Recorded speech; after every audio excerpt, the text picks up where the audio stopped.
It's time for Thursday Night Football. That's right, NFL Week 6 is finally here. I'm Jay Covers Cunningham with In It to Win It, or you can call me JCC.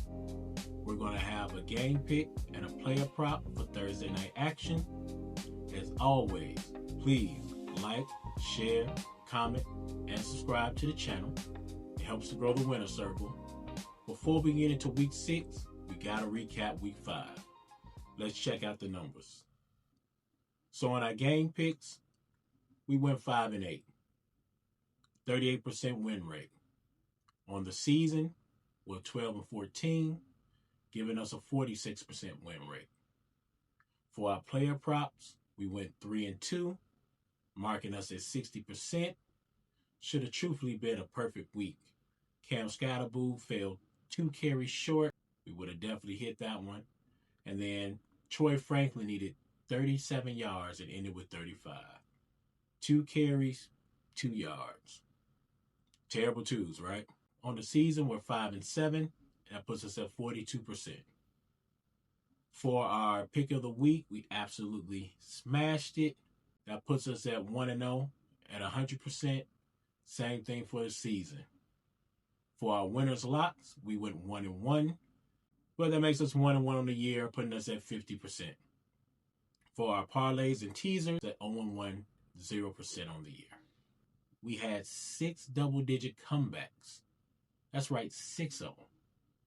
And for us, we fell on the wrong side of 4 of those 6 comebacks. We had the Giants that had a 14-3 lead. We had the Dolphins that had a 17-0 lead. And we had the Chargers with a 10-0 lead, getting ready to make it 13 or 17-0 before they fumbled the game. And then the Chiefs, that's right, the mighty Chiefs, had a 14-0 lead and somehow managed to lose. That's the way betting goes sometimes. No matter how much you research, how many angles and plays you look at, the statistics, sometimes a ball just doesn't work in your favor. So, Week 5 is in the books. Time to reset and get ready for Week 6. And for Week 6, we have the Philadelphia Eagles taking a visit to the New York Giants. Let's go ahead and get into our game pick. So, the Eagles are 3-2 against the spread on the year and 2-3 to the over-under. The Giants are 2-3 against the spread and 1-4 to the over-under. The 4-1 Eagles sit atop the NFC East standings, while the 1-4 Giants find themselves in the basement with head coach Brian Daboll trying to manufacture wins for his job security. Rookie quarterback Jackson Dart has looked better under center since replacing Russell Wilson, but made 3 costly turnovers, 2 interceptions, and 1 fumble loss against the Saints last week. With the absence of Malik Nabers, Dart struggled to stretch the ball downfield, with his longest completion being only 18 yards. Now, with Darius Slayton being ruled out, the task of moving the ball downfield and producing points just became more difficult for this Giants offense, only averaging 17.4 points per game. As for the Eagles, they haven't played a complete game all season, and after suffering their first loss last week to the Denver Broncos, Saquon Barkley, Jalen Hurts, and A.J. Brown held a meeting to discuss the team's offensive struggles.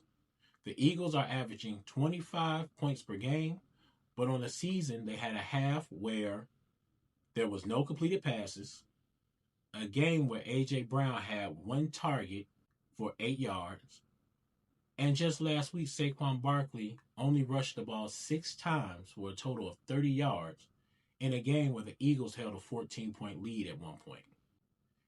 Even with both of these team records being polar opposites, they both have something in common: being ranked in the bottom half of the league in offensive efficiency. The Eagles rank 18th and the Giants rank 24th. So the key question is, how do you pick this game?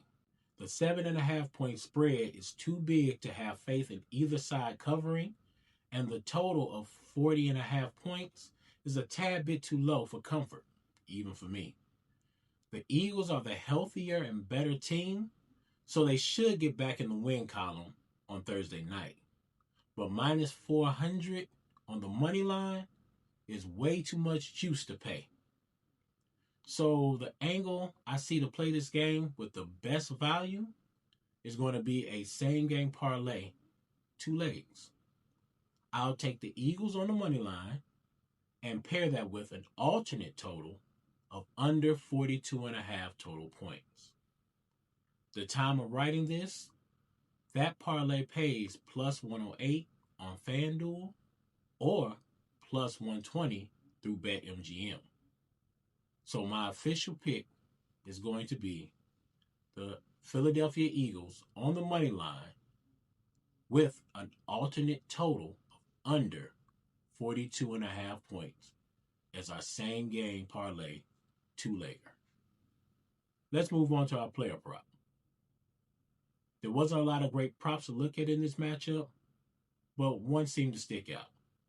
And that's going to be Cam Skattebo of the New York Giants to go over 13.5 receiving yards. After watching the Tampa Bay Bucks utilize both of their running backs in the passing game against the Eagles in Week 4 for a total of 9 receptions for 131 yards, I like the Giants to have a similar game plan, especially with all the injuries at the wide receiver position. Cam Skattebo had a clear role in the passing game even when he was running back 2 behind Tyrone Tracy Jr. in splitting the workload. Now Skattebo is the clear lead back and has developed chemistry with Jackson Dart.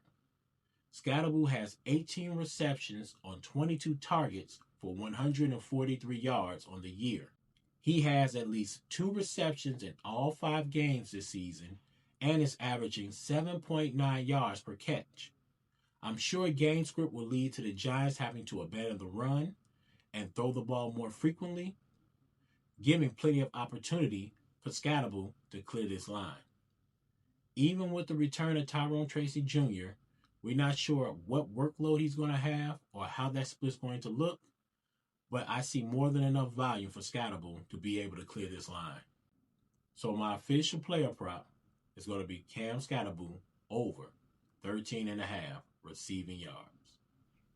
Our ladder challenge, day 4, is postponed. As previously stated, there's not a lot of good props on this game. And with the offensive struggles, we don't know exactly what the Eagles are going to do. They might run Saquon Barkley 26 times. They might throw the ball to A.J. Brown 21 times. There's no idea. We don't want to risk it. We're going to play it safe. So we're going to do a double up on Sunday. That's right.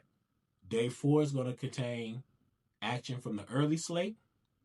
And once day 4 cashes, we're going to go right into day 5 for Sunday Night Football. And just like that, those are our picks for Thursday Night Football. Let's start Week 6 with a 2-0 record. As always, please like, share, comment, and subscribe to the channel to help grow the winner circle. I'm JCC for In It to Win It.